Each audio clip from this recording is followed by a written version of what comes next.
Sri Kuberan TV நேயர்கள் அனைவருக்கும் பணிவான நமஸ்காரங்கள். சக்தி ஜோதிட குழுவின் சார்பாக வைகாசி மாத பலன்களை பார்ப்பதற்காக அடியேன் சக்தி சோமையாகிய நானும் டாக்டர் கே சம்பத்தையங்கார் அவர்களும் டாக்டர் ஹரிஹர சர்மா ஐயா அவர்களும் வந்திருக்கின்றோம். இப்போ இந்த ட்ரிப்பு பார்க்க போகிறது வைகாசி மாதம். இருக்கிறதுலையே மாதத்தில் வைகாசி மாதம் அப்படின்றது மிக வசந்தமான மாதம்னு சொல்லலாமா, வசந்த மாதம் சொல்லலாம். இப்போ இந்த காலகட்டங்களில் என்னென்ன கிரக நிலவரம் இருக்குது, இந்த மாதத்தில் வரக்கூடிய விசேஷங்கள் என்ன அப்படின்றத ஃபஸ்ட்டு பார்ப்போம். இந்த மாதத்தில் பொறுத்தளவு நிகழும் மங்களகரமான விசு வாச வருஷம் வைகாசி 1ஆம் தேதி. ஆங்கிலத்துக்கு கரெக்டான தேதி அப்படின்றது 15/5/2025 வசந்த கிழமையான வியாழக்கிழமை, குருவுக்கு உண்டான கிழமையான வியாழக்கிழமை. அடுத்தது இந்த வைகாசி முடியக்கூடிய காலகட்டங்கள் 14/6/2025 பெருமாளுக்கு உகந்த கிழமையான சனிக்கிழமையில் இந்த வைகாசி மாதம் முடியுது. இதில் என்ன ஒரு விசேஷம் அப்படின்னு பார்த்தோம்னாக்க, இந்த காலகட்டங்களில் இந்த மாதத்தில் வரக்கூடிய விசேஷ தினங்களை ஃபஸ்ட்டு பார்ப்போம். 28/5/2025 அக்னி நட்சத்திர தோஷ ஆரம்பம்.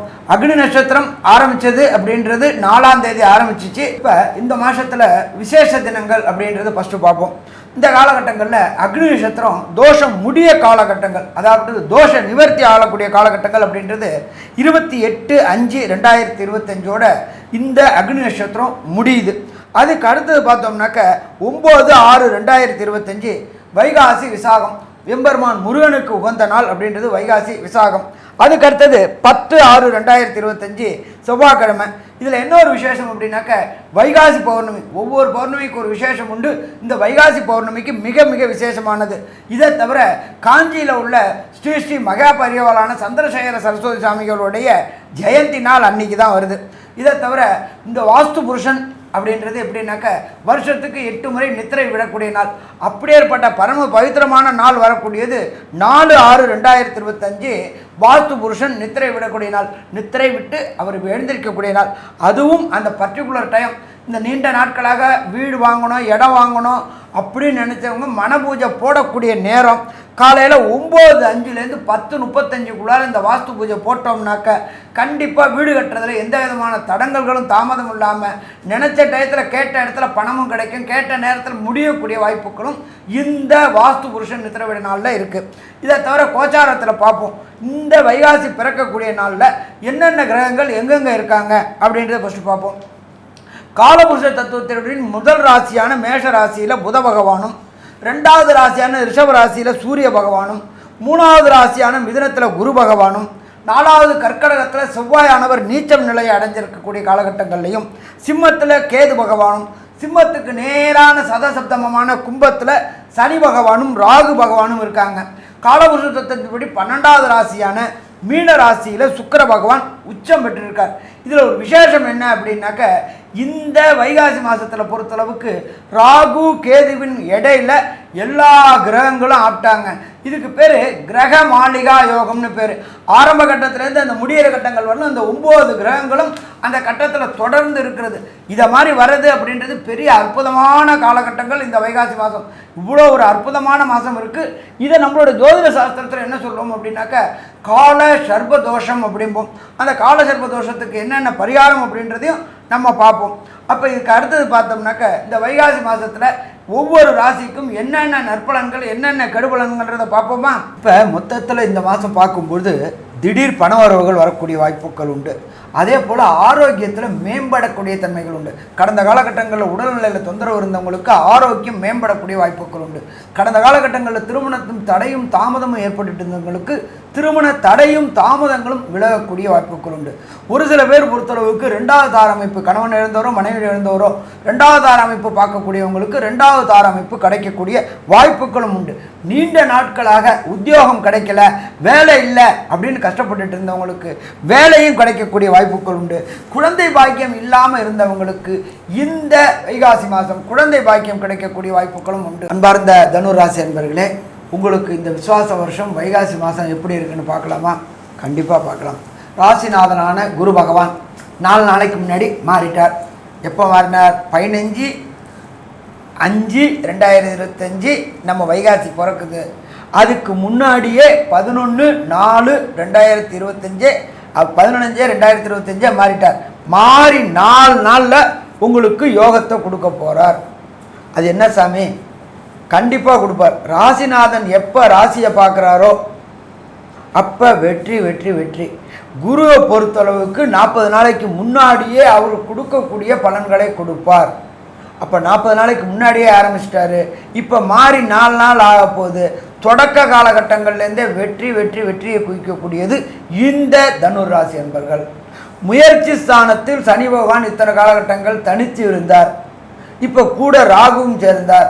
அப்போ எடுக்கின்ற முயற்சிகள் சிறு சிறு தடங்கல்கள் வந்தாலும் அது இறுதியில் வெற்றி கிடைக்கக்கூடிய வாய்ப்புகள் உண்டு. ஏன்னு கேட்டிங்கன்னா ராகு ராகு அப்படின்னா பிரம்மாண்டம் பிரம்மாண்டம் பிரம்மாண்டம். ஏன் சாமி? சனி பகவானும் சரி ராகு பகவானும் சரி 2 பேருமே இயற்கை அசுபர்களாச்சு. அவர் நீங்கள் எடுக்கிற முயற்சிகளை ஜெயிப்பாருன்னு சொல்கிறீங்களே, என்ன சாமி எங்களை பார்த்தா எப்படி இருக்குது சாமி அப்படின்னு நினைக்கிறவங்களுக்கு உங்களுடைய ராசிநாதனான குரு பகவான் தன்னுடைய விசேஷ பார்வையான 9ஆம் பார்வையாக அங்கே உள்ள சனீஸ்வர பகவானையும் ராகுவையும் பார்க்குறாரு. அப்போ பார்க்கும்பொழுது எடுக்கின்ற காரியத்தில் உண்டான தடைகள் அத்தனையும் சூரியனை கண்டபோது பனி எப்படி விலகுதோ அதே மாதிரி விலகிரும். கவலைப்பட வேண்டாம். 4ஆம் இடமான சுகஸ்தானத்தில் சுக்கிர பகவான் உங்களுக்கு பொறுத்தளவுக்கு 6க்கும் 11க்கும் உடைய சுக்கிர பகவான் 4ஆம் இடத்துல உச்சம் பெற்று இருக்கிறாரு. கேட்டால் கேட்டதை கொடுக்கக்கூடியது. வண்டி மாற்றணும். சைக்கிள் இது பண்ணிட்டு இருக்கிறவங்களுக்கு 2 வீலர், 2 வீலர் இருக்கிறவங்களுக்கு காரு இருக்கிறவங்களுக்கு sadden car, luxury car, lavish car, தொட்டதெல்லாம் பொன்னாகக்கூடிய மாதம் இந்த வைகாசி மாதம். என்னன்னு கேட்டிங்கனாக்கா மெல்ல செல்லும் கிரகங்கள் அத்தனையுமே உங்களுக்கு சாதகமாக இருக்குது. எப்படின்னாக்கா 3ல் குரு 3ல் சனி. அதாகப்பட்டது இயற்கை அசுபர்கள். நல்ல கிரகங்கள் நல்ல இடத்துலையும் இயற்கை அசுபர்கள் கெட்ட இடத்துல இருக்கணும். ஜோதிஷ சாஸ்திரப்படி 3, 6, 8, 12 பாப கிரகங்கள் இருந்தால் அவங்களுக்கு நல்லது நடக்குமா? நல்லது நடக்கும். அப்போ இது ஒரு வெற்றி. அதுக்கப்புறம் பார்த்தோம்னாக்க உங்களுடைய ராசியாதிபதியான குரு பகவான் ராசிக்கு 7ல் இருந்துக்கிட்டு உங்களுடைய லாபஸ்தானமான சுக்கிரனோட வீடான துலாத்தை பார்க்குறார். நீண்ட நாட்களாக திருமணம் தடை தாமதம் ஏற்பட்டுட்டு இருந்துச்சு. எதனாலன்னே தெரியல அப்படின்னு கஷ்டப்பட்டுட்டு இருந்தீங்க. கடந்த காலகட்டங்களில் 7.5 சனியில் ஆட்டி படைச்சிக்கிட்டு அவமானங்கள் அசிங்கங்கள் பட்டுட்டு இருந்தீங்க. அத்தனையும் விட்டு விலகக்கூடிய காலகட்டங்கள் இந்த வைகாசி மாதம். விசுவாச வருஷம். தொட்டதெல்லாம் பொண்ணாகக்கூடிய காலகட்டங்கள். வச்சது அத்தனைக்கும் விடுவு கிடைக்கக்கூடிய காலகட்டங்கள். கடந்த காலகட்டங்களில் பணம் இல்லாமல் கஷ்டப்பட்டுக்கிட்டு இருந்தீங்க. கஷ்டப்பட்டுருங்க அத்தனைக்கும் இந்த வைகாசியில் விடுதலை விடுதலை விடுதலை வெற்றி வெற்றி வெற்றி வெற்றி. இதை தவிர பார்த்தோம் அப்படின்னாக்க ராசிக்கு 8ஆம் இடத்துல செவ்வாய் பகவான் நீச்சம் அடைஞ்சிருக்கார். இந்த செவ்வாயை பொறுத்தளவுக்கு 5க்கும் 12க்கும் உடையவர் 8ல் நீச்சம் அடைஞ்சிருக்கிறார். நல்லது. புது வீடு வாங்கணும்னு நினைக்கிறவங்க, வண்டி வாங்கணும்னு நினைக்கிறவங்க, வாகனம் வாங்கணும்னு நினைக்கிறவங்களுக்கு எல்லாருக்குமே முயற்சி ஜெயமாகக்கூடியது. அப்போ செவ்வாய் அடுத்தது மாறக்கூடிய காலகட்டங்கள் இருக்குது. செவ்வாய் எப்போ மாறுறாரு? 8/6/2025. சூப்பராக இருக்கும். கவலைப்பட வேண்டிய அம்சம் இருக்குமா? கவலைப்பட வேண்டிய அம்சம் இல்லை. என்ன ஒன்று 9ஆம் இடத்துல கேது பகவான் இருக்கார்.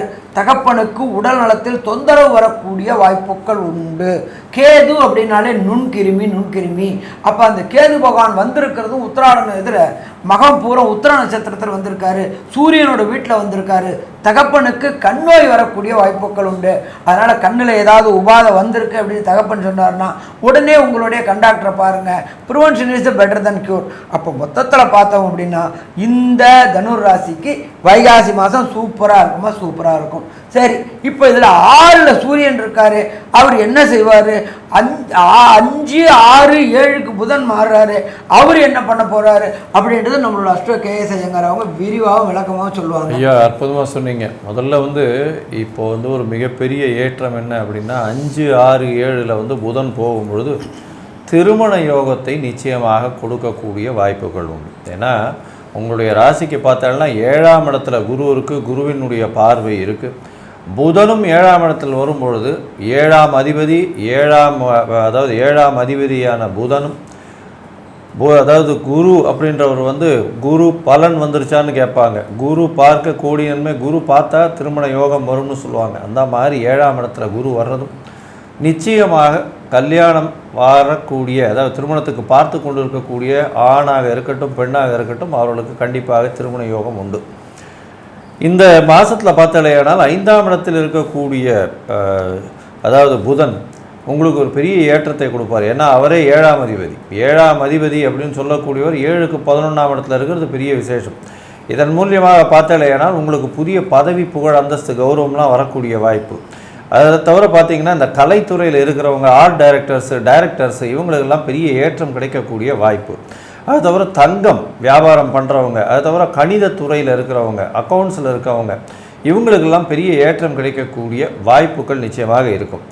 7ஆம் இடத்தில் இருக்கக்கூடிய, அதாவது 6ஆம் இடத்துல வந்து புதன் போகிறாரு. அப்போ என்ன சார் ஆகும்? 7ஆம் அதிபதி 7க்கு 12 இருக்காரு அப்படின்னா உங்களுக்கு புதிய கடன் உருவாகக்கூடிய வாய்ப்பு. கடன் எதனால் உருவாகும்? சுப செலவுகளால் உருவாகக்கூடிய வாய்ப்பு. ஏன்னா 6ஆம் அதிபதியும் 4ஆம் இடத்துல உச்சம் பெற்று போயிருக்காங்க. அதனால் புதிய வீடு, மனை வாங்கக்கூடிய, லேண்டு, இந்த மாதிரியான விஷயங்கள் வாங்கக்கூடிய வாய்ப்புகள் நிச்சயமாக உண்டு. புதுசாக ஒரு இடம் வாங்கக்கூடிய காலகட்டமாக இந்த காலகட்டம் அமைய போகிறது. அது தவிர பார்த்தாலேனால் புதுசாக வந்து நீங்கள் பெரிய டிபார்ட்மெண்டல் ஸ்டோர் அந்த மாதிரியான விஷயங்கள் திறக்கக்கூடிய வாய்ப்புகள் நிச்சயமாக உண்டு. செவ்வாயும் வந்து உங்களுடைய ராசிக்கு 8ஆம் இடத்துல இருக்கார். இவ்வளோ நாள் 9ஆம் இடத்துக்கு போகிறார். எண்ணிக்கை எப்படின்னா 8/6/2025 9ஆம் இடத்துக்கு போயிடுறார். இவர் 9ஆம் இடத்துக்கு போகிறதுக்கு முன்னாடி 8ஆம் இடத்துல இருக்கும்போது மறைந்த இடத்துலேருந்து திடீர் பொருள் செல்வம் வரக்கூடிய வாய்ப்பு உண்டு. அதுவும் வந்து பூமி சம்பந்தமான விஷயத்தை விற்கணும்னு பார்த்துட்டு இருந்தீங்கன்னா இந்த காலகட்டத்தில் அது நல்ல விலைக்கு போகக்கூடிய காலமாக அமைய போகிறது.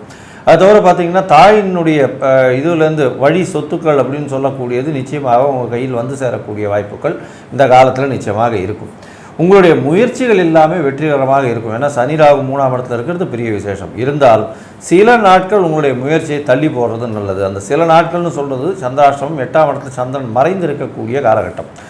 இந்த காலகட்டத்தில் நீங்கள் வந்து இந்த சந்திராஷ்டமத்துக்கு என்ன எளிய பரிகாரம் பண்ணலாம்? அது தவிர இந்த மாதத்தில் உங்களுடைய தசாபுக்தி அந்தரம் சூக்ஷ்மம் அந்த அளவுக்கு விசேஷமாக இல்லை, கோச்சாரம் ரொம்ப நல்லா இருக்குது அப்படின்னா அது என்ன பரிகாரங்கள் பண்ணலாம் அப்படின்றத நம்ம ஐயா டாக்டர் சக்தி சோமையா கிட்ட கேட்போம். ரொம்ப அற்புதமாக சொன்னீங்க ஐயா. அதாவது இவங்களுக்கு சந்திராஷ்டம தினங்கள் அப்படின்னு சொல்லக்கூடிய தினங்கள் வந்து 30/5/2025 வெள்ளிக்கிழமை இன்னைக்கு இரவு 8:24 தொடங்குது. அதுக்கப்புறம் 31/5/2025 சனிக்கிழமை, 1/6/2025 ஞாயிற்றுக்கிழமை இரவு 2:43 வரைக்கும் இருக்கிறது. அப்போ இந்த காலகட்டத்தில் என்ன பண்ணலாம் அப்படின்னு கேட்டிங்கன்னா, என்ன பண்ணலாம்ங்கிறத விட என்ன பண்ணக்கூடாதுங்கிறது தான் முக்கியம். அதாவது புதிய முயற்சிகள் எதுவும் செய்யக்கூடாது, புதிதாக எதுவும் தொடங்கக்கூடாதுங்கிறது தான் புதிய முயற்சிகள் எதுவும் செய்யக்கூடாது அப்படின்னு சொல்கிறோம். அதே போல் பிரயாணங்கள் செய்யக்கூடாது. இந்த ரெண்டையும் தவிர்க்கிறது வந்து மிக மிக நல்லது. இதை தவிர்க்காவிடின் இதனால் வந்து இன்றைக்கி செய்திருவோம், அதனுடைய பின் விளைவுகள் இன்றைக்கே தெரியாது, ஒரு 6 மாதமோ 1 வருஷமோ கழித்து தான் தெரியும். அப்போ அது பின் விளைவுகள் வந்து நம்மளை சங்கடப்படுத்தும். அப்போ சங்கடப்படுத்தக்கூடாதுங்கிறதுக்காகத்தான் இப்போவே வந்து அதை தவிர்த்துட்டோம்னா பின்னாடி அந்த சங்கடங்கள் வராமல் போயிடும் அப்படிங்கிறதுக்காக சொல்கிறோம். அதனால் இந்த 2 காரியத்தையும் தவிர்த்துக்கிறங்க. இது போக இது உங்களுக்கு இந்த செவ்வாய் வந்து நீச்சமடைஞ்சிருக்காரு. அவர் 8/6க்கு போகிறாரு. இருந்தாலும் நீச்சமடைஞ்சு ரொம்ப காலமாகவே இருந்துட்டு இருந்ததுனால சில பிரச்சனைகளை எல்லாம் கொடுத்துருப்பார். அதனால் அப்பனுக்கே பாடம் சொன்ன சுப்பையா அப்படின்னு சொல்லுவாங்க. சுவாமி மலையில் இருக்கக்கூடிய முருகப்பெருமானை போய் வணங்கிட்டு வாங்க. அந்த வணங்கிட்டு வந்தீங்கன்னா உங்களுக்கு அதனால் வந்து வரக்கூடிய விளைவுகள், அந்த செவ்வாயினால் வரக்கூடிய விளைவுகள்லாம் நீங்கும். மேலும் வந்து தான தர்மங்கள் பண்ணுங்கள். மிளகு வடை செய்து அதை நிவேத்தியம் பண்ணிவிட்டு கோயிலுக்கு வர்றவங்களுக்கு தானமாக கொடுங்க. படிக்கிற குழந்தைகளுக்கு நோட்டு, புஸ்தகம், பேனா, பென்சில் இந்த மாதிரி உள்ள இதெல்லாம் வாங்கி கொடுங்க. படிக்கிறதுக்கு உண்டான யூனிஃபார்ம் இருந்ததுன்னா அதுக்கு வஸ்திர தானமாக வாங்கி கொடுங்க படிக்கிற குழந்தைகளுக்கு. இதெல்லாம் பண்ணினால் உங்களுக்கு எந்த ஒரு பின்விளைவுகளும் வராமல் அது வந்து சீராகக்கூடிய வாய்ப்புகளை கொடுக்கக்கூடிய வாய்ப்புகள் ஏற்படும். அதனால் இதையெல்லாம் அவசியம் பண்ணிக்கிறங்க. மேலும் உள்ள விவரத்தை பற்றி நம்முடைய டாக்டர் கே.எஸ். ஐயங்கார் அவங்க சொல்லுவாங்க. ஐயா, தனுசு ராசி ஏற்றமான காலம். இந்த காலகட்டத்தில் விஸ்வாவசு வருஷம் வைகாசி மாதத்தில் பார்த்தாலேயானால் ராசிக்கு 6ஆம் இடத்துல சூரியன் இருக்கார். சூரியன் 6ஆம் இடத்துல இருக்கிறதுனால புதிய வேலை அமையும். அரசாங்கம் மூலியமாக புதிய வேலை அமையக்கூடிய வாய்ப்பு, அரசாங்க உத்தியோகம் கிடைக்கக்கூடிய வாய்ப்புகள் இந்த காலகட்டத்தில் நிச்சயமாக உண்டு. தந்தையின் உடல்நிலையில் சற்று பின்னடைவு இருக்கும், இருந்தாலும் தந்தையின் மூலியமாக நல்ல ஒரு பணவரவு இருக்கும். தந்தையின் உடல்நலத்தில் கொஞ்ச காலம் கழித்து ஏற்றம் இருக்கக்கூடிய வாய்ப்புகள் உண்டு. திருமணம் கைகூடக்கூடிய வாய்ப்புகள் நிச்சயமாக இருக்கும். முயற்சிகள் எல்லாமே வெற்றி பெறக்கூடிய காலகட்டமாக அமைய போகிறது. புதிய வீடு மனை வாங்கக்கூடிய பாக்கியம் உண்டு. தாயின் உடல்நிலையில் நல்ல ஒரு ஏற்றம் இருக்கக்கூடிய காலகட்டமாக அமைய போகிறது. அது தவிர தந்தையின் உடல்நிலை சற்று பின்னடைவு இருந்தாலும் பெருசாக இருக்கக்கூடிய வாய்ப்புகள் இல்லை. வெளிநாடு போய் படிக்கக்கூடிய வாய்ப்பு உண்டு. புதிய கடன் அமையக்கூடிய வாய்ப்பு, வீட்டை விட்டு வெளிநாடோ வெளியூரோ வெளிமாநிலம் போகக்கூடிய வாய்ப்பு, படிப்புக்குன்னு செலவு பண்ண வேண்டிய கட்டாயம் ஏற்படக்கூடிய காலகட்டமாக இருக்கும். தொழிலில் பெரிய ஏற்றம் இருக்கக்கூடிய வாய்ப்பு, எதிர்பாலினத்தவர் மூலியமாக நல்ல ஒரு ஏற்றம், பார்ட்னர்ஷிப் தொழிலில் பெரிய மாற்றங்களும் ஏற்றங்களும் வரக்கூடிய வாய்ப்புகள் நிச்சயமாக உண்டு. மொத்தத்தில் இந்த தனுசு ராசிக்காரர்களுக்கு விஸ்வாவசு வருஷம் வைகாசி மாதம் 95% பெரிய ஏற்றத்தையும் மாற்றத்தையும் உண்டாக்கும் அப்படின்னு சக்தி ஜோதிடர் குழு சொல்லுது. நன்றி, நமஸ்காரம். ஸ்ரீ குபேரன் டிவியை பார்த்தமைக்கு நன்றிகள். மேலும் இது போன்ற தகவல்களை தெரிந்து கொள்ள ஸ்ரீ குபேரன் டிவியை சப்ஸ்கிரைப் செய்யுங்கள். மறக்காமல் பெல் ஐக்கானை கிளிக் செய்யுங்கள்.